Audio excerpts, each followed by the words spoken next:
Alhamdulillah Rabbil Alameen wal aqibatu lil muttaqin as-salatu was-salamu ala sayyidina Muhammad wa ala alihi wa sahbihi ajma'in amma ba'd. قال الله تعالى في القرآن العظيم والفرقان المجيد بعد أعوذ بالله من الشيطان الرجيم بفضل بسم الله الرحمن الرحيم فالصالحات قانتات حافظات للغيب بما حفظ الله صدق الله العظيم. وقال رسول الله صلى الله عليه وسلم إذا صلت المرأة خمسها وصامت شهرها وحفظت فرجها وأطاعت بعلها أو كما قال عليه الصلاة والسلام. எல்லா புகழும் புகழ்ச்சியும் அண்ட சராசரங்களை அடக்கியாலும் வல்லோன் அல்லாஹ் ஒருவனுக்கு உரித்தாகட்டுமாக. சலாத்தும் சலாமும் மக்கத்து மன்னர் மதினத்து வேந்தர் சமூக நீதி பாதுகாவலர் சமத்துவ நாயகர் சரித்திர நாயகர் சர்தார் ஸல்லல்லாஹு அலைஹி வஸல்லம் அவர்களின் மீதும் நபி அவர்களின் வாழ்வினை வலுவாது நலுவாது பின்பற்றி வாழ்ந்து வந்த உத்தம சத்திய சஹாபாக்கள், தாபியீன்கள், தபஅ தாபியீன்கள், இமாம்கள், நல்லவர்கள், இந்த புனிதமிகு சிறப்பு பயான் நிகழ்ச்சிக்கு வருகை தந்திருக்கும் நம் அத்துணை நல் உள்ளங்களின் மீதும் அல்லாஹுடைய வற்றாத கருணை என்றென்றும் குன்றாமல் நின்று நிலவட்டுமாகுக. ஆமீன். வல்லோன் அல்லாஹ் வாழும் காலமெல்லாம் ஈமானோடு வாழ்ந்து ஈமானோடு மரணிக்கக்கூடிய நன்னசீபை நமக்கு தருவானாக. வாழும் காலமெல்லாம் மன நிறைவான, மன அமைதியான, மன நிம்மதியான, ஆஃபியத்தான, சலாமத்தான வாழ்க்கையை அல்லாஹ் நமக்கு தருவானாக. வாழும் காலமெல்லாம் கடனில்லாத, கஷ்டமில்லாத, பஞ்சமில்லாத, துக்கங்கள், துயரங்கள், நெருக்கடிகள், நோய் நொடிகள் இல்லாத வாழ்க்கையை அல்லாஹ் நமக்கு தருவானாக. திடீர் மரணங்கள், அகால மரணங்கள், சாலை விபத்துக்கள், ரப்பின் கோப பார்வையினால் ஏற்படும் இயற்கை சீற்றங்கள், நோயினால் ஏற்படும் மரணங்களிலிருந்து வல்லோன் அல்லாஹ் நம்மையும் நமது குடும்பத்தினரையும் பாதுகாப்பானாக. உடல் ஆரோக்கியத்தோடு கூடிய நல்ல அமல்களோடு கூடிய நீண்ட ஆயுளை நமக்கும் நமது மனைவி, மக்கள், நம்மை பெற்றெடுத்த நம் பெற்றோர்கள், நம்முடன் பிறந்த சகோதர சகோதரிகள், உறவுகள், இரத்த உறவுகள் அத்தனை நபர்களுக்கும் அல்லாஹ் உடல் ஆரோக்கியத்தோடு கூடிய நல்ல அமல்களோடு கூடிய நீண்ட ஆயுளை தந்து அருள் புரிவானாக. ஆமீன். சங்கையான பெருமக்களே, பாசத்திற்குரிய தாய்மார்களே, ஒரு மகத்தான உன்னதமான வசந்தத்தின் மாதத்தில் நாம் இருக்கின்றோம். பெருமானார் ஸல்லல்லாஹு அலைஹி வஸல்லம் இப்பூவிற்கு வருகை தந்த அருமையான மாதத்திலே நாம் இருக்கின்றோம். வல்லோன் அல்லாஹ் பெருமானாரினுடைய அன்பை, அல்லாஹுடைய அன்பையும் பெற்றவராக நம்மை ஆக்கி அருள் புரிவானாக. சங்கையான பெருமக்களே, தாய்மார்களே, இஸ்லாத்தில் பெண்களுக்கு அவ்வளவு முக்கியத்துவம். பெருமானார் ஸல்லல்லாஹு அலைஹி வஸல்லம் அவர்கள் காலத்திலே வாழ்ந்த சஹாபியா அந்த பெண்மணிகள் இருக்கிறார்கள். கல்வியில் சிறந்தவர்களாக விளங்கி இருக்கிறார்கள். கணவனுக்கு செய்ய வேண்டிய கடமைகளில் எப்படிப்பட்ட பெண்மணிகளாக இருந்திருக்கிறார்கள். பிள்ளைகள் வளர்ப்பதிலே, சமூக சேவை செய்வதிலே இந்த காலத்து பெண்களுக்கு முன் உதாரணமாக பெருமானார் ஸல்லல்லாஹு அலைஹி வஸல்லம் அவர்களால் வளர்த்தெடுக்கப்பட்ட, வார்க்கப்பட்ட அந்த சஹாபியத்தான பெண்மணிகள் உலகத்தில் உள்ள எல்லா பெண்களுக்கும் ஒரு முன்மாதிரி பெண்களாக அந்த பெண்கள் இருந்து கொண்டிருக்கிறார்கள். சங்கையான தாய்மார்களே, இப்போ இஸ்லாம் பெண்களுக்கு அவ்வளவு முக்கியத்துவத்தை தருகிறது, அவ்வளவு முன்னுரிமையை தருகிறது.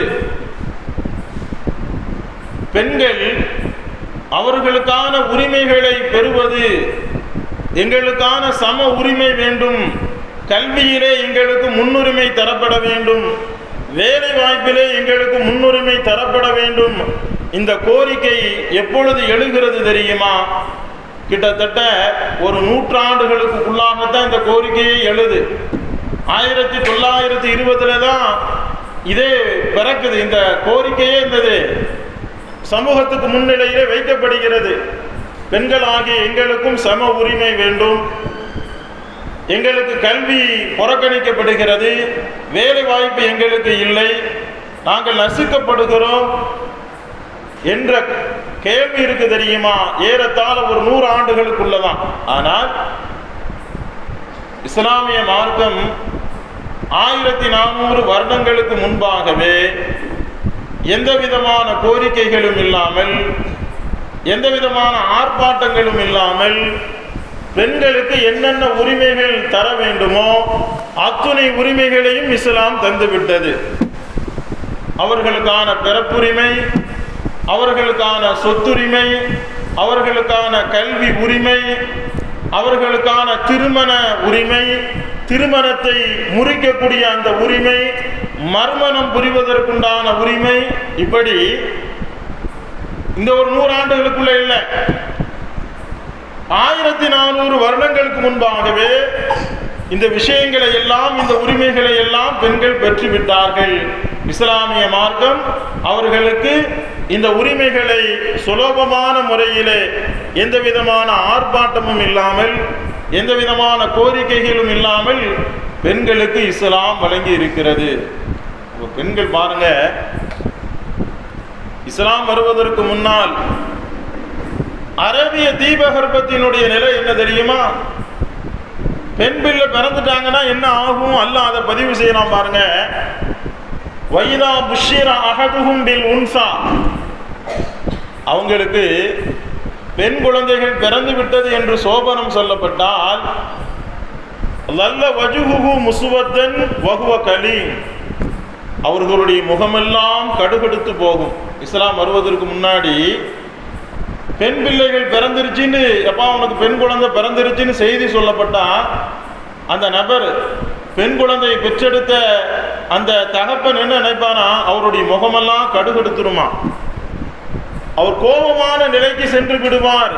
பெண் குழந்தை பிறந்திருச்ச அதை ஒரு துக்கமான செய்தியா நினைப்பாரு. இஸ்லாம் வருவதற்கு முன்னால் எதவாரா மினல் கௌமி மின் சூயி மா புஷ்ஷிர பிஹி அயும்சிகுஹு அலா ஹூனின் அம் யதுசுஹு ஃபித்துராப், எந்த சுப செய்தியை இவர் கேட்டாரோ தன் கூட்டத்தின் மூலமாக இந்த பெண் பிள்ளையை கேவலமாக வளர்க்கலாமா, அம் யதுசுஹு ஃபித்துராப், அல்லது மண்ணிலை போட்டு புதைத்து விடலாமா என்று எண்ணுவார். அல்லாஹ் பேசுறாங்க. அவ பெண் குழந்தைகளை உயிரோடு புதைத்து விடுவார்கள். இந்த நிலைமை தான் இருந்துச்சு. ஆனால் ஸல்லல்லாஹு அலைஹி வஸல்லம் அவர்கள் வந்த பிறகு, இஸ்லாம் வந்த பிறகு அல் பின்து பரக்கான்னு சொல்றாங்க ஸல்லல்லாஹு அலைஹி வஸல்லம். பெண் பிள்ளைகள் பரக்கத்துக்குரியவர்கள். யாருக்கு 3 பெண் குழந்தைகள் இருந்து அந்த 3 பெண் குழந்தைகளை மார்க்கத்தின்படி சரியான முறையிலே வளர்த்து ஆளாக்கி நல்லொழுக்கத்தை கொடுத்து நல்ல கல்வியை கொடுத்து சாலிகான முறையிலே நல்ல முறையிலே திருமணம் செய்து கொடுத்தால் நானும் அந்த பெண்ணினுடைய தகப்பனும் சொர்க்கத்தில் சேர்ந்து இருப்போம் ஸல்லல்லாஹு அலைஹி வஸல்லம் சொல்றாங்க. ஒரு நபித்தோழர் கேட்பாங்க, ஒருத்தருக்கு 2 குழந்தை இருக்கிறது, அவரும் அந்த பெண் குழந்தையை 2 பெண் குழந்தையும் நல்ல முறையிலே வளர்த்து ஆளாக்கி நல்லொழுக்கத்தை கற்றுக் கொடுத்து நல்ல முறையிலே திருமணம் செய்து கொடுத்தால் நானும் அவரும் சொர்க்கத்தில் சேர்ந்து இருப்போம்ங்கிறாங்க ஸல்லல்லாஹு அலைஹி வஸல்லம்.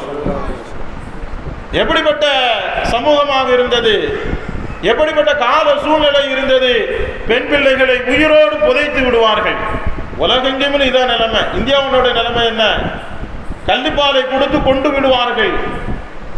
அந்த கலாச்சாரம் இன்னைக்கு வரைக்கும் தொடருது. சமீபத்திய ஒரு செய்தி, அவருக்கு ஒருத்தருக்கு பெண் குழந்தை பிறந்ததுனால குழந்தையை எருக்கம்பால் கொடுத்து அந்த பெண் குழந்தையை கொன்று இருக்கிறார்கள். இப்போங்க இந்த 2024 இந்த விஞ்ஞான உலகத்திலே நவீன யுகத்திலே ஒரு தகப்பன் பெண் குழந்தை பிறந்திருச்சு என்பதற்காக வேண்டி தன் குழந்தையை, பெண் குழந்தையை எருக்கம்பால் கொடுத்து கொண்டிருக்கிறான் என்றால் அப்படிப்பட்ட சூழல் இப்ப இருக்கு. ஆனா இஸ்லாம் 1400 வருடங்களுக்கு முன்பாகவே இதையெல்லாம் தடை செய்யுது. பெண்களை உயிரோடு புதைத்து கொண்டிருந்த அந்த காலகட்டத்தில் உன் தாயின் காலடியில் உனக்கு சொர்க்கம் இருக்கு. என்னங்க, இந்த நிலைமையை உருவாக்கியது இஸ்லாம். அப்ப இஸ்லாத்திலே பெண்களுக்கு தரப்பட்ட முன்னுரிமைகள், சலுகைகள் இருக்கிறத யாராலும் அதுல ஒண்ணு என்னங்க, பிறப்புரிமை. ஏன்னா பிறப்புறதுக்கு அவங்களுக்கு வாழ்றதுக்கு உண்டான உரிமையே இல்லையே, வாழ்வுரிமையே இல்லையே. அந்த வாழ்வு உரிமையை தந்தது இஸ்லாமிய மார்க்கமா இருக்கு. கல்வி யோசிச்சு பாருங்க. அன்னை ஆயிஷா அம்மா அவங்க 2210 ஹதீசுகளை இந்த சமூகத்துக்கு தந்திருக்கிறாங்க. பெருமானாரினுடைய அருமை மனைவியார் அன்னை ஆயிஷா அம்மா அவங்க இந்த சமூகத்திற்கு தந்திருக்கக்கூடிய ஹதீசுகள் எத்தனைங்க? 2000 சொச்ச ஹதீசுகளை அன்னை ஆயிஷா அம்மா இந்த உம்மத்திற்கு விட்டு சென்றிருக்கிறார்கள். அவர்களின் வாயிலாக, அவர்களின் மூலமாக இந்த உம்மத்திற்கு, இந்த சமூகத்திற்கு 2000க்கும் அதிகமான ஹதீசுகள் தரப்பட்டு இருக்கிறது என்றால் கல்வியில் எவ்வளவு சிறப்பானவர்களாக இருந்திருப்பார்கள். என்னங்க, அடுப்பெரியும் பெண்களுக்கு படிப்பதற்கு என்று கேட்கக்கூடிய காலகட்டம். ஆனால் 1400 வருடங்களுக்கு முன்பாகவே அன்னை ஆயிஷா அம்மா எவ்வளவு ஹதீசுகளை இந்த உம்மத்திற்கு தந்திருக்கிறாங்க பாருங்க. கல்வியிலே அவ்வளவு சிறப்பானவர்களாக இருந்திருக்கிறார்கள். பெருங்கொண்ட சஹாபாக்கள் அன்னை ஆயிஷா அம்மா அவங்ககிட்ட போய் கேட்பாங்களாம், இந்த மார்க்கத்திற்கான தீர்ப்பு என்ன, இதனுடைய விளக்கம் என்ன, அதனுடைய விளக்கத்தை நீங்க சொல்லுங்க. அப்ப அவ்வளவு கல்வியிலே தேர்ச்சி பெற்றவர்களாக இருந்திருக்கிறார்கள் சஹாபியத்தான பெண்கள். அப்ப கல்வி உரிமையை தருகிறது இஸ்லாமிய மார்க்கம். பெண் பிள்ளைகளை கல்வி கற்கக்கூடாதுன்னு தடை செய்யல. அப்படி தடை செய்திருந்தால் அன்னை ஆயிஷா அம்மா 2000க்கும் அதிகமான ஹதீசுகளை சொல்லியிருப்பாங்களா? அது மட்டுமல்ல, சஹாபியத்தான பெண்மணிகள், ஒட்டுமொத்தமாக சஹாபியத்தான பெண்மணிகள் 6700க்கும் மேற்பட்ட ஹதீசுகளை சஹாபியத்தான பெண்மணிகளின் மூலமாக இந்த சமூகத்திற்கு அவ்வளவு ஹதீசுகள் கிடைக்கப்பட்டிருக்கிறது, அவ்வளவு இல்மு கிடைக்கப்பட்டிருக்கிறது. யாரு? சஹாபியத்தான பெண்மணிகள் இந்த உம்மத்திற்கு அறிவிப்பு செய்யறாங்க. அப்ப கல்வியில அவர்கள் தேர்ச்சி பெற்றவர்களாக இருந்திருக்கிறார்கள். இஸ்லாமிய மார்க்கம் அவர்களுக்கு கல்விக்கான உரிமையையும் தருகிறது. ஒரு ஆண் எப்படி மார்க்க கல்வியை கற்பது கட்டாயமாக இருக்கிறதோ அதே போல ஒரு பெண்ணும் மார்க்க கல்வியை கற்பது கட்டாய கடமையாக இருக்கிறது. அது மட்டுமா, சொத்துல பங்குங்க, சொத்துல பங்கு. சமீபத்திய தகவல் இப்போதான் கோர்ட்ல என்ன வருது, ஒரு தீர்ப்பு வருது, ஆண்களை போல பெண்களுக்கும் சொத்துல பங்கு இருக்குன்ற செய்தி, தகவல், அந்த உரிமை இப்பொழுதுதான் கிடைக்கி. ஆனா இஸ்லாமிய மார்க்கம் பெண்களுக்கான சொத்துரிமை எப்ப தருது? 1400 வருடங்களுக்கு முன்பாகவே தந்து விட்டது. அல்லாஹ் பேசுகிறான். எதுல பேசுறான்? சூரத்து நிசாவுல அல்லாஹ் பேசுறான். சூரத்து ரிஜால்லாம் குர்ஆன்ல எந்த சூறாவும் இல்லைங்க. உங்களை முன்னிலைப்படுத்துகிறான் அல்லாஹ். பெண்களுக்காகவே ஒரு சூரா. சில பெண்களின் பெயரிலே சூரா இருக்கு, சூரா மரியம். இது சூரத்து நிசா. அந்த சூறாவுக்கு தலைப்பு என்னங்க? பெண்களுக்கான சூரா. அந்த சூறாவில் தான் உங்களுக்கான உரிமைகள் சம்பந்தப்பட்ட விஷயத்தை அல்லாஹ் பேசுறான். லிர்ரிஜாலி நஸீபும் மிம்மா தரக்கல் வாலிதானி வல் அக்ரபுன். ஆண்களுக்கு அவருடைய பெற்றோர்கள், உறவுகள் விட்டு சென்றதிலிருந்து சொத்தில் பங்கு இருக்கிறது. வலின்னிசாயி நஸீபும் மிம்மா தரக்கல் வாலிதானி வல் அக்ரபுன். அதே போல பெண்களுக்கும் அவர்களுடைய உறவுகளும் பெற்றோர்களும் விட்டு சென்ற சொத்திலிருந்து பங்கு இருக்கிறது. மிம்மா கல்ல மின்ஹு அவ் கசுர். அந்த சொத்து குறைவாக இருந்தாலும் சரி, அதிகமாக இருந்தாலும் சரி, ஆணுக்கு சொத்தில் பங்கு இருப்பது போல பெண்ணுக்கும் சொத்துல பங்கு இருக்கு. எப்ப சொல்லப்படுது? அதைத்தான் நம்ம பார்க்கணும். அது எப்படிப்பட்ட காலம்? 1400 வருஷத்துக்கு முன்னாடி மனிதர்கள் எப்படி இருந்திருப்பாங்க, அவர்களுடைய நடைமுறை எப்படி இருக்கும், அவர்களுடைய கலாச்சாரம் எப்படி இருக்கும், பெண்களை எப்படி வச்சிருப்பாங்க, அந்த கட்டத்தில் பெண்களுக்கான உரிமையை இஸ்லாம் தருது பாருங்க. பிறப்புரிமையை, வாழ்வுரிமையை தந்த இஸ்லாமிய மார்க்கம் அவர்களுக்கான சொத்திலே பங்கு தருகிறது. சொத்துரிமையும் பெண்களுக்கு இருக்கிறது. அப்ப இப்படிப்பட்ட எல்லா சலுகைகளுமே எந்த விதமான போராட்டம், ஆர்ப்பாட்டம், கோரிக்கைகள் எதுவுமே இல்லாம சுலபமான முறையில் இஸ்லாமிய மார்க்கம் பெண்களுக்கு தந்திருக்கிறது. திருமண உரிமை, ஒரு பெண் சம்பந்தம் இல்லாமல் திருமணம் முடிச்சிட முடியுமாங்க? ஆலிம்சா இருக்காரு, வக்கீல் இருக்கிறாங்க, சாட்சிகள் இருக்கு, எல்லாம் இருக்குது. அந்த பெண் சம்மதிக்க மாட்டேங்குது. எனக்கு விருப்பம் இல்லைன்னு சொல்லுது. எதற்கு போய் கையெழுத்து வாங்குறாங்க? 2 சாட்சிகள் போய் மகரை கொடுத்து, ஏமா இன்னாருடைய மகன் இன்னாரு, இந்த மகருக்கு அவரை திருமணம் செய்து கொள்வதற்கு உனக்கு விருப்பம் இருக்கான்னு போய் கேட்கிறாரு. அந்த பெண் விருப்பம் இருப்பதனால் கையெழுத்து போடுது. பிறகுதான் திருமணமே செல்லுபடி ஆகுது என்று சொன்னால் உங்களுக்கான திருமண உரிமையும் தந்திருக்கிறது இஸ்லாமிய மார்க்கம்.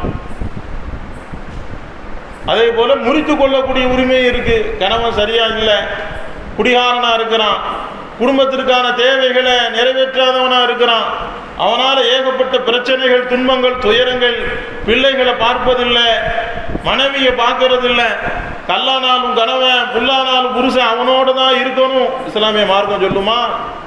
சொல்லாது. உனக்கான அடுத்த ஒரு வழிமுறையை, வாழ்க்கையை நீ தேர்ந்தெடுத்துக்கொள்.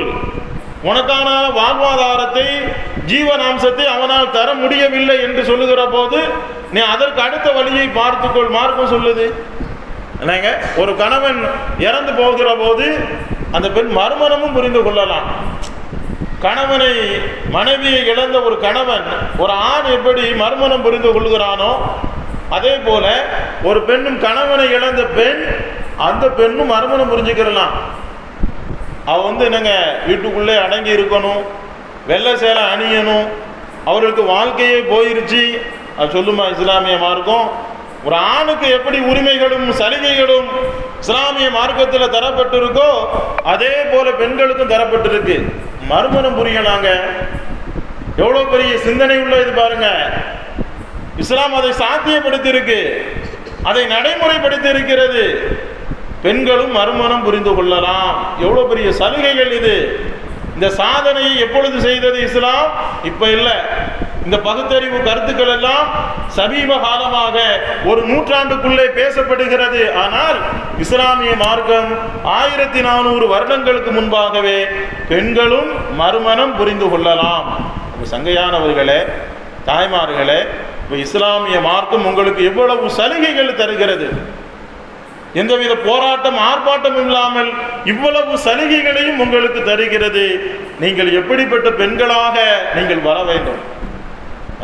சமூகத்திற்கு நீங்கள் ஒரு முன்னோடி அல்லவா? உங்களுக்கான பொறுப்பு கொஞ்சம் நஞ்சமா? யோசிச்சு பாருங்க. உங்களுக்கான பொறுப்பு மிகப்பெரியது. உங்களுக்கு பேரே இல்லத்து அரசி, ஒரு வீட்டினுடைய அரசி.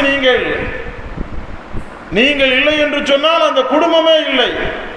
ஒரு கற்பனைக்கு வச்சுக்கோங்க, ஒரு வீட்டில் ஒரு பெண் இறந்து விடுகிறாள், என்ன ஆகுங்க? கணவனினுடைய நிலைமை என்ன ஆகிறது? பிள்ளைகளினுடைய நிலைமை என்ன ஆகிறது? அவன் எவ்வளவு பெரிய ஆளா இருந்தா என்ன, எவ்வளவு படித்தவராக இருந்தால் என்ன, எவ்வளவு செல்வாக்கு இருந்தால் என்ன, அந்த குடும்பமே நில குலைஞ்சு போயிருமாங்க. அந்த குடும்பத்தினுடைய நிம்மதியே போயிருமே. அப்ப நீங்கள் ஒரு குடும்பத்தினுடைய தூண். நீங்கள் உங்களை வைத்துத்தான் ஒரு குடும்பமே இயங்கி கொண்டிருக்கிறது. அப்போ உங்களுக்கான பொறுப்பு என்பது மிகப்பெரியது. நீங்கள் எப்படிப்பட்ட பெண்களாக வர வேண்டும்? யாரை முன்மாதிரியாக நீங்க எடுத்துக்கிறணும்? எப்படி வாழ்ந்திருக்கிறார்கள் சஹாபியத்தான அந்த பெண்மணிகள், அவர்களை அல்லவா நீங்கள் முன்மாதிரியாக எடுத்துக்கொள்ள வேண்டும். என்னங்க, வாழ்க்கையினுடைய ஒவ்வொரு நிலையிலும், ஒவ்வொரு சூழலிலும் சஹாபியத்தான அந்த பெண்களினுடைய நடைமுறையை, வாழ்க்கையை நீங்கள் எடுத்து நடக்க வேண்டும். அப்படிப்பட்ட பெண்கள் வருவதைத்தான் இஸ்லாம் விரும்புகிறது. அப்படி வாழ்ந்திருக்கிறார்கள் முன்னோர்களான அந்த பெண்கள். சங்கையான தாய்மார்களே, உங்களுக்கான முக்கிய பொறுப்பு இருக்கு. கணவனுக்கு பணிவிடை செய்கிற விஷயத்தில் பிள்ளைகளை வளர்க்கின்ற விஷயத்தில், உறவுகளோடு சேர்ந்து வாழ்கிற விஷயத்திலே உங்களுடைய பங்களிப்பு என்பது, உங்களுடைய பொறுப்பு என்பது மிக மிக பெரியது. வல்லோன் அல்லாஹ் மரியம் அலைஹிஸ்ஸலாத்தினுடைய தாயார் குறித்து அல்லாஹ் பேசுகிறான்.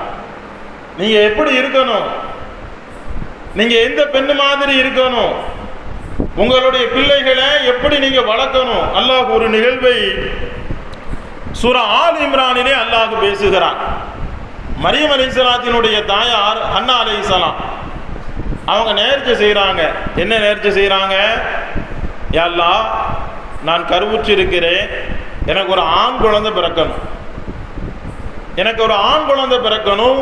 அந்த ஆண் குழந்தைய பைத்துல் முக்கத்தஸிற்கு பணிவிடை செய்வதற்காக நான் நேர்ச்சை செய்கிறேன். அவங்க நேர்ச்சை செய்கிறாங்க. யாரு? மரியம் அலைஹிஸ்ஸலாத்தினுடைய தாயார். அல்லாஹ் அதை குர்ஆனில் சொல்லுகிற போது, இன்னி நதர்து லக மாஃபி பத்னி முஹர்ரரன் ஃபதகப்பல் மின்னி, நான் இப்படி நேர்ச்சை செஞ்சிருக்கேன், என்கிட்ட இருந்து அதை நீ ஏற்றுக்கொள். ஆனால் அல்லாஹுடைய நாட்டம், அவர்களுக்கு அல்லாஹ் பெண் குழந்தையை கொடுக்கின்றான். ஃபலம்மா வதாத்துஹா காலத் ரப்பி இன்னி வதாத்துஹா உன்சா, அவங்க பெண் குழந்தையை பெற்றெடுக்கிறாங்க. அவங்க தான் மரியம் அலைஹிஸ்ஸலாம், ஈசா அலைஹிஸ்ஸலாத்தினுடைய தாயார். வல்லாஹு அயலமு பிமா வதஅத் வலைஸ ஸக்கரு கல் உன்சா வ இன்னி சம்மைதுஹா மரியம, இந்த குழந்தைக்கு மரியம் என்று நான் பெயர் சூட்டுகிறேன். வ இன்னி உய்துஹா பிக வ துர்ரியதஹா மினஷ் ஷைத்தானிர் ரஜீம், இந்த குழந்தையும் இந்த குழந்தையினுடைய சந்ததிகளையும் ஷைத்தானினுடைய தீங்கிலிருந்து உன்னிடத்திலே நான் பாதுகாவல் தேடுகிறேன் அப்படின்னு அந்த அம்மா நேர்ச்சை செய்கிறாங்க. அவ யோசிச்சு பாருங்க, ஒரு தாய் அவள் கருவுற்று இருக்கிற போது எப்படிப்பட்ட நேர்ச்சை செய்யக்கூடியவளா இருக்கணும். என் பிள்ளையை, மரியம் அலைஹிஸ்ஸலாத்தினுடைய தாயார் எப்படி நேர்ச்சை செய்கிறாங்க? என் பிள்ளையை பைத்துல் முக்கத்தஸிற்கு சேவகம் செய்வதற்கு நான் நேர்ச்சை செய்கிறேன். உங்க பிள்ளைகளை, என் பிள்ளைகள் எப்படி வர வேண்டும் என்ற எதிர்பார்ப்பு உங்களுக்கு எப்படி இருக்கணும்? என் பிள்ளையை ஒரு ஹாஃபிலாக நான் ஆக்கணும், என் பிள்ளையை ஒரு ஆலிமாக ஆக்கணும், அந்த எண்ணம் உங்களுக்கு வரணும் இல்லையா? எவ்வளவு பெரிய சிறப்பு! உங்க பிள்ளையை மாத்திரம் நீங்க ஹாஃபிலாக ஆக்கி விட்டீர்கள் என்றால் அல்லாஹ் உங்களுக்கு நாளை கியாமத்து நாள்ல ஒரு கிரீடத்தை கொடுப்பாமா பெற்றோர்களுக்கு. அந்த கிரீடத்தினுடைய வெளிச்சம் எப்படி இருக்கும் தெரியுமா? உங்கள் வீட்டுக்கு மேலே சூரியன் இருந்தால் எவ்வளவு பிரகாசமாக இருக்குமோ அதை விட அதிக பிரகாசமாக இருக்கும். யாருக்கு இந்த சிறப்பு? தன் பிள்ளைய ஹாஃபிலாவாக ஆக்கினார, தன் பிள்ளைய ஆணையோ பெண்ணையோ குரானையும் முழு குரானையும் மனனம் செய்ய வச்சாங்கல்ல, அந்த பெற்றோருக்கு அல்லாஹ் தரக்கூடிய கண்ணியம் என்ன? கோடான கோடி மக்கள் இருக்கின்ற போது அல்லாஹ் சங்கையான ஒரு கிரீடத்தை வைப்பான். அந்த கிரீடத்தினுடைய வெளிச்சம் சூரியனினுடைய பிரகாசத்தை விட அதிபயங்கரமாக இருக்கும், பிரகாசமாக இருக்கும். ஸல்லல்லாஹு அலைஹி வஸல்லம் சொல்றாங்க, ஹாஃபிலினுடைய தந்தைக்கே இந்த நிலைமைன்னு சொன்னா அந்த குரானை முடித்தவருக்கு அல்லாஹ்விடத்தில் என்ன சிறப்பு இருக்கும் நீங்க நினைச்சுக்கங்க சங்கையான தாய்மார்களே. அப்போ குழந்தை வளர்ப்பதிலே நீங்கள் முன்னோடியாக இருக்க வேண்டும். நீங்கள் தான் ஆரம்ப பள்ளிக்கூடமாக இருக்கின்றீர்கள். உங்களை பார்த்துதான் உங்களுடைய பிள்ளைகள் வளரும். உங்களினுடைய பிள்ளைகளினுடைய எதிர்காலம் உங்களின் கைகளிலே இருக்கிறது. பெற்று எடுத்த உடனேயே 2 வருடம் அந்த குழந்தைக்கு நீங்கள் தான் தாய்ப்பால் ஊட்டுகிறீர்கள். உங்களது மடிதான் குழந்தைக்கான ஆரம்ப பள்ளிக்கூடமாக இருக்கிறது. அந்த குழந்தைக்கு நீங்கள் தான் முதல் ஆசிரியராக இருக்கிறீர்கள். உங்களை பார்த்துத்தான் உங்களுடைய குழந்தை வளரும். நீங்கள் எப்படிப்பட்ட பெண்ணாக இருக்க வேண்டும்?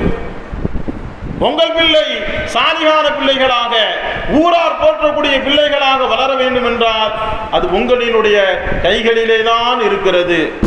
நீங்க தான் முதல் ஆசிரியராக இருக்கிறீர்கள். அந்த பிள்ளைக்கு நல்லதையும் தீயதையும் நீங்க தான் சொல்லிக் கொடுக்கிறீங்க. உங்களை பார்த்து தான் உங்களுடைய பிள்ளைகள் வளர்கிறது. உயர்வான எண்ணம் வைத்துக் கொள்ளுங்கள். என் பிள்ளைய நல்ல கல்விமானாக நான் ஆக்குவேன், சாதிகான பிள்ளையாக என் பிள்ளையை நான் உருவாக்குவேன். அது உங்க கையில தான் இருக்கு. அந்த எண்ணம் உங்களுக்குள்ளே வர வேண்டும். இந்த அம்மா எப்படி நேர்ச்சி செய்யறாங்க? எப்படிப்பட்ட பிள்ளை அவர்களுக்கு கிடைத்திருக்கிறது? மரியம் அலைஹிஸ்ஸலாம் ஈசா அலைஹிஸ்ஸலாத்தினுடைய தாயார் அல்லவா? அவர்களுடைய வளர்ப்பு எப்படி இருந்தது தெரியுமா? அல்லாஹ் அப்படியே அந்த வசனத்துல சொல்றான். அந்த பிள்ளைகளுக்கான மரியம் அலைஹிஸ்ஸலாத்தினுடைய பொறுப்பை யார் எடுத்துக்கிறதா? ஃபதகப்பலஹா ரப்புஹா பிகபூலின் ஹஸனின் வ அம்பதஹா நபாதன் ஹஸனன் வ கஃபலஹா ஜக்கரியா. ஜக்கரியா அலைஹிஸ்ஸலாம் மரியம் அலைஹிஸ்ஸலாத்தினுடைய பொறுப்பை எடுத்துக்கிறதாங்க. வளர்ப்பதற்குண்டான பொறுப்பை யார் எடுத்துக்கிறதா? ஜக்கரியா அலைஹிஸ்ஸலாம் எடுத்துக்கிறதாங்க. குல்லமா தகல அலைஹா ஜக்கரியல் மிஹ்ராப. அல்லாஹ் பேசுறான் பாருங்க.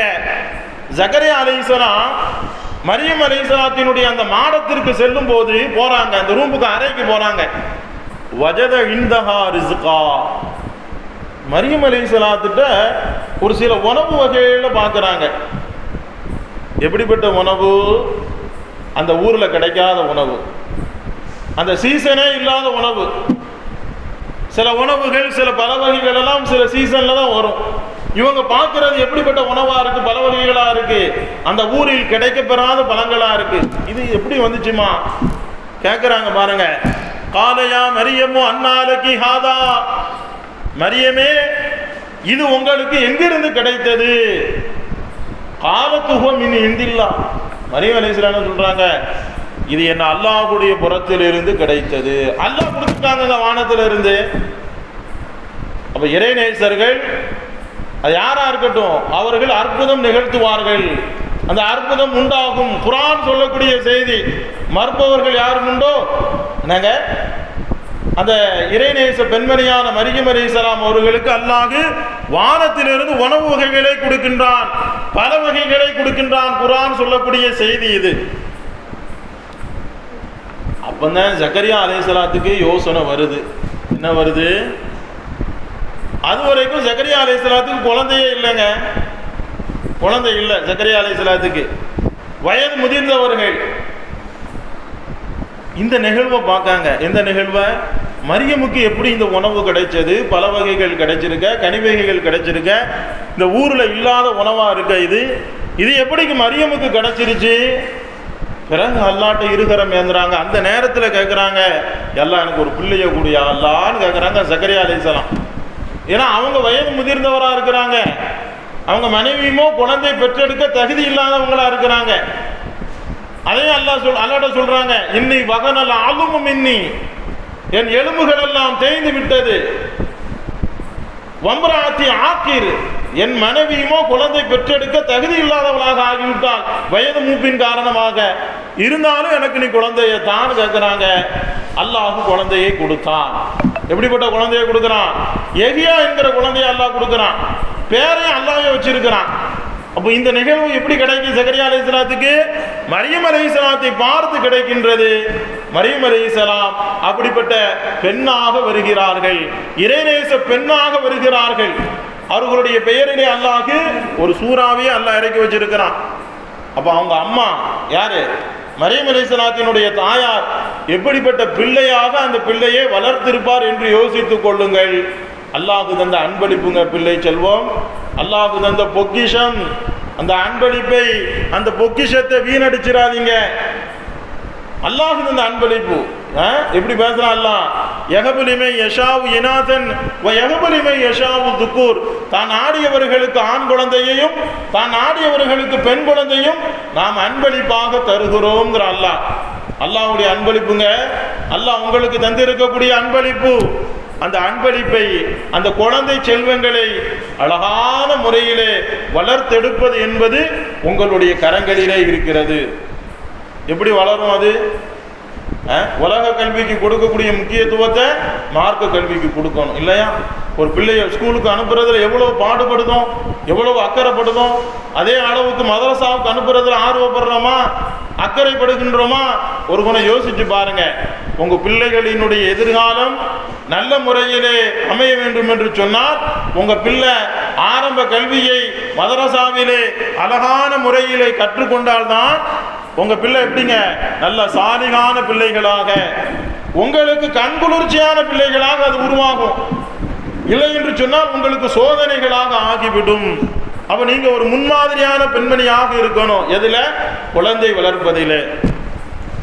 கல்வியில் நீங்கள் சிறந்து விளங்க வேண்டும். எப்படி? அன்னை ஆயிஷா அம்மா மாதிரி 2000த்திற்கும் அதிகமான ஹதீஸுகளை தந்திருக்காங்களே இந்த உம்மத்திற்கு. அதுபோல் நீங்கள் கல்வியிலே சிறந்தவர்களாக நீங்கள் ஆக வேண்டும். அப்படி கல்வியில நீங்கள் சிறந்தவர்களாக ஆனீர்கள் என்றால் உங்களை நீங்களே பாதுகாத்துக்கிடுவீங்க. எப்படி மார்க்கம் எப்படி உங்களை நடக்க சொல்லுகிறதோ அந்த வழியிலே நீங்கள் நடந்து கொள்வீர்கள். நீங்க தாமா நீங்க சரியாயிட்டீங்கன்னு சொன்னா உங்க கணவன் சரியாயிருவாரு, உங்க பிள்ளை சரியாயிரும், உங்க குடும்பமும் சரியாயிரும். நீங்கள் சரியாகுவதற்கு உங்களுக்கு மார்க்க கல்வி ரொம்ப ரொம்ப தேவை.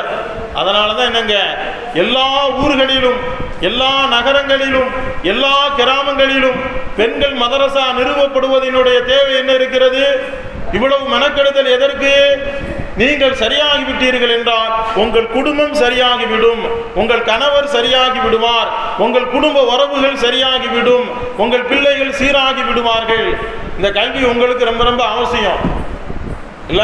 அந்த கல்வி இருந்தா நீங்க போய் அடகு கடையில போய் நிக்க மாட்டீங்க. மிக வேதனைக்குரிய செய்தி என்னங்க, நம்ம இஸ்லாமிய பெண்கள் புர்கா போட்டு அடகு கடையில போய் அடகு வைக்கிறாங்க. அது ரொம்ப பெரிய தப்பு. அதனுடைய தவறை அறியாத பெண்களாக நாம் இருந்து கொண்டிருக்கிறோம், விளங்காதவர்களாக இருக்கிறோம்.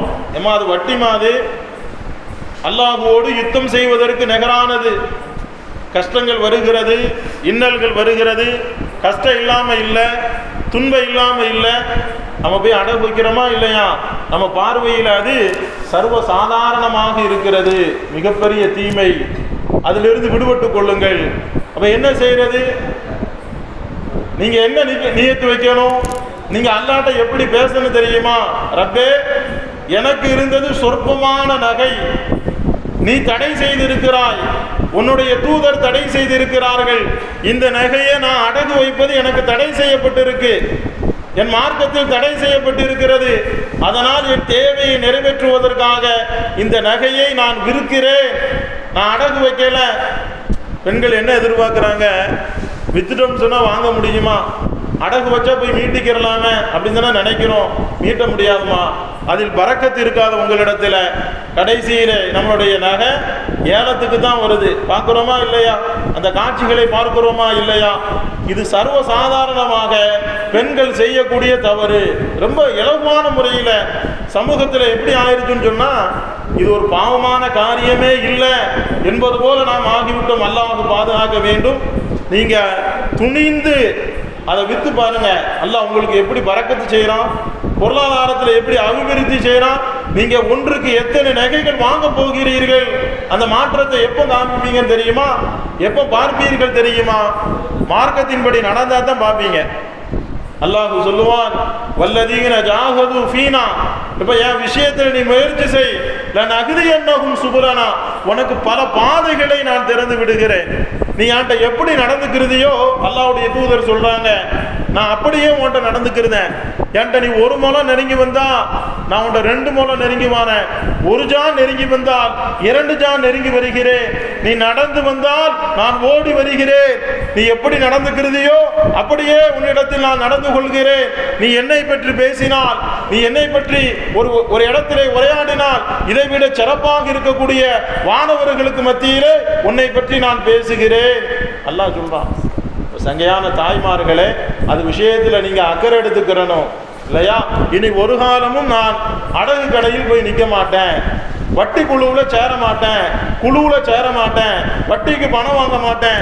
எவ்வளவு பெரிய சூழ்நிலைகள் வந்தாலும், எவ்வளவு பெரிய கஷ்டங்கள் வந்தாலும் மார்க்கம் அனுமதி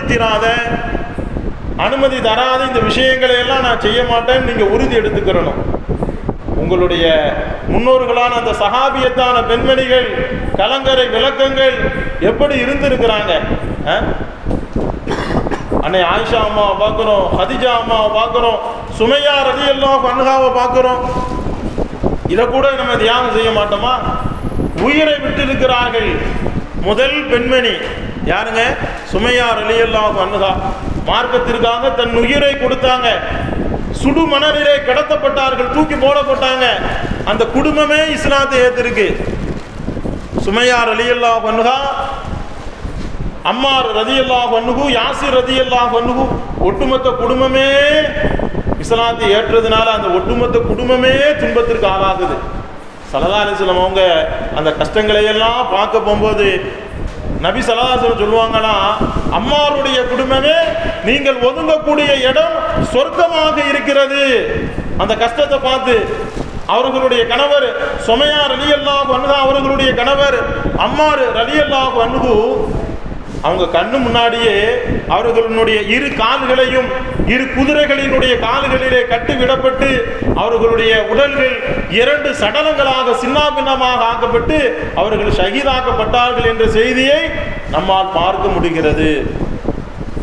இவங்களை அபூஜஹல் அம்பை எய்து கொள்கிறான். யார? சுமையா ரலியல்லாஹு அன்ஹா அவங்கள. ஒரு குடும்பமே தியாகம் செஞ்சிருக்கு. சங்கையான தாய்மார்களே, இந்த இஸ்லாத்திற்காக என்ன தியாகம் செய்ய போகிறோம்? எப்படிப்பட்ட பெண்களாக நீங்கள் வர வேண்டும்? அப்ப இந்த கல்வி உங்களை தீமையிலிருந்து தடுக்கும். அப்படிப்பட்ட கல்வியை நீங்கள் கற்க வேண்டும். என்னை தீமையிலிருந்து அது என்னை தடுக்கல அப்படின்னு சொன்னா அது பிரயோஜனமான கல்வியாக இருக்காது. அப்படிப்பட்ட கல்வியை நீங்கள் கற்றுக்கொண்டு நீங்கள் சீராக வேண்டும். அப்ப இந்த கல்வி உங்களை பாதுகாக்கும். உங்கள் கணவனுக்குண்டான உரிமைகளை எப்படி செய்யணும் இல்லையா? ஒரு பெண்ணுக்கு மிக முக்கியமான கடமைகள் இது. அல்லாஹ்வுடைய தூதர் ஸல்லல்லாஹு அலைஹி வஸல்லம் சொல்றாங்க, என்ன சொல்றாங்க? நீங்க என்ன காரியத்தை செய்யணும்? சில விஷயங்களை தான் ரசூலுல்லாஹ் சொல்றாங்க. சொர்க்கம் உங்களுக்கு வேணுமாமா? நபி அவங்க என்ன சொல்றாங்க தெரியுமா? இதா சல்லத்தில் மரஅத்து ஹம்ஸஹா, ஒரு பெண் 5 தொழுகையை தொழுது, வசாமத்து ஷஹரஹா, ரமலான் மாதம் நோன்பு பிடிச்சி, வஹஃபிலத்து ஃபர்ஜஹா, தன் கற்பை பாதுகாத்து, வஅதாஅத்து பஅலஹா, தன் கணவனுக்கு கட்டுப்பட்டு நடந்தால், கீழலஹா, அந்த பெண்ணை பார்த்து சொல்லப்படுமா, ஃபதுகுலில் ஜன்னத மின் ஐய அப்வாபின் ஷீதி, சொர்க்கத்தினுடைய எந்த வாசல்களில் வேண்டுமானாலும் நீங்க போய் நுழைஞ்சுக்கங்கம்மா. உங்க இஷ்டத்துக்கு போங்க. 1வது வாசல் வழியா போகணுமா போய்க்கங்க, 2வது வாசல் வழியாக போகணுமா போய்க்கங்க. நீங்க செய்ய வேண்டிய காரியம் என்னதுங்க? 4 விஷயம். 5 தொழுகையை நீங்க தொழுகணும், ரமலான் மாசம் நோன்பு பிடிக்கணும், உங்க கற்பை பாதுகாத்துக்கிறணும். கற்பையும் கணவனினுடைய உடைமையும் பொருளையும் நீங்க பாதுகாத்துக்கிறணும்.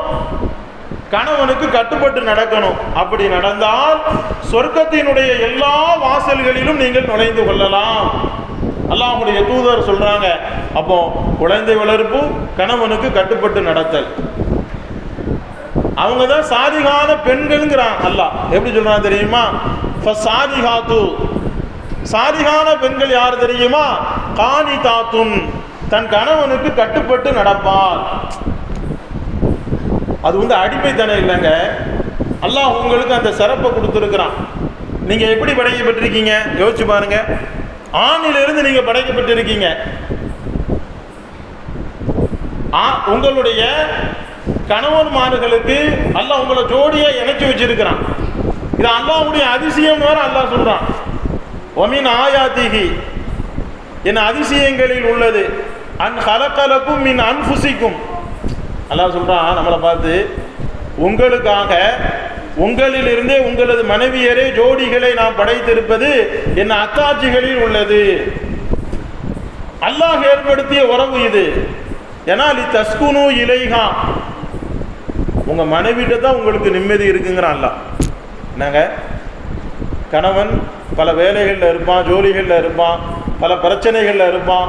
வீட்டுக்கு வருகிற போது கணவனை மன மகிழ்விக்கக்கூடிய பெண்ணாக நீங்க இருக்கணும். அது இந்த உறவுல தானே இருக்கு, திருமண உறவுல தானே இருக்கு. ஒரு தாய் தன் பிள்ளையை அரவணைப்பதிலேயோ பாசமாக இருப்பதிலேயோ ஒரு பெரிய விஷயம் இல்லை. ஒரு கணவனுக்காக ஏங்குகிறாள, என் கணவனுக்கு ஏதாவது ஆயிடுச்சுன்னா துடிச்சு போறாள. இதுக்கு முன்னாடி யார் அவரு?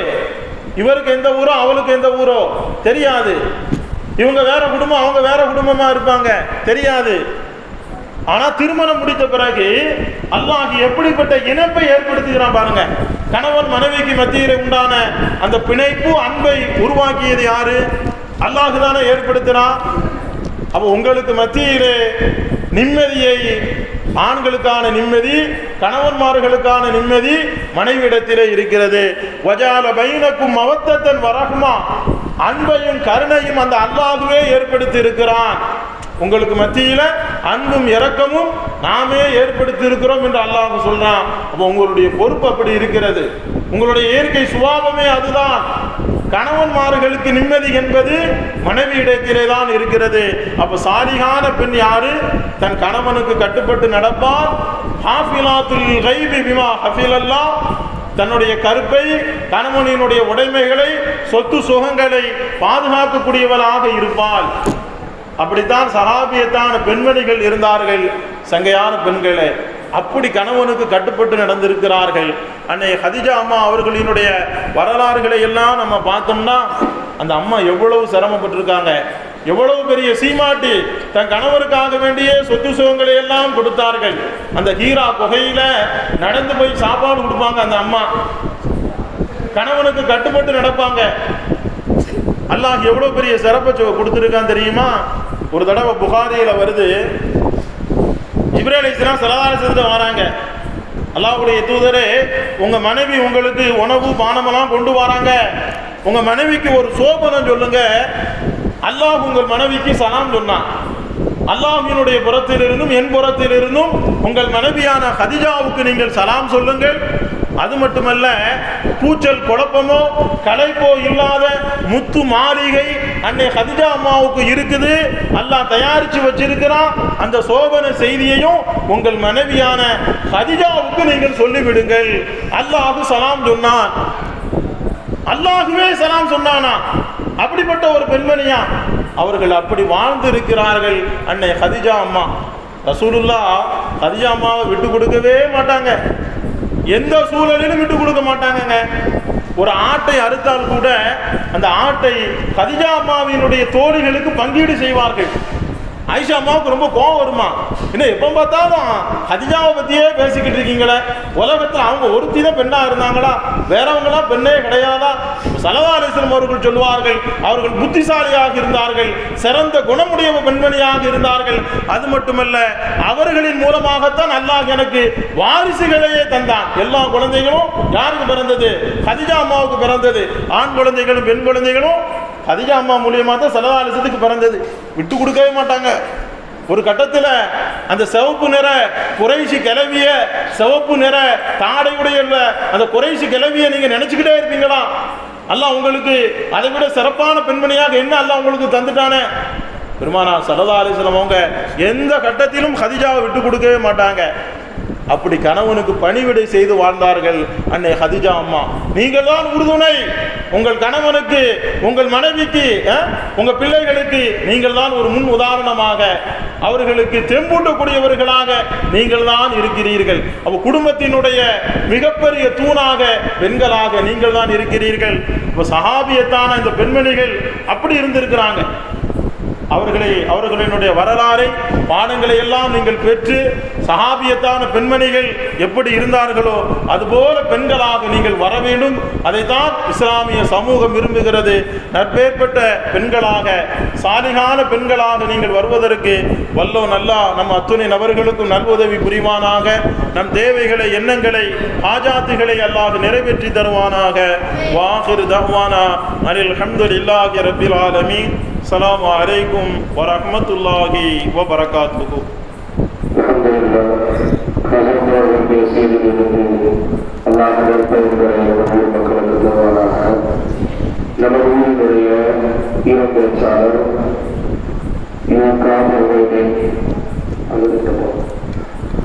அவருடைய சிறப்புரை ஆற்றலாம்.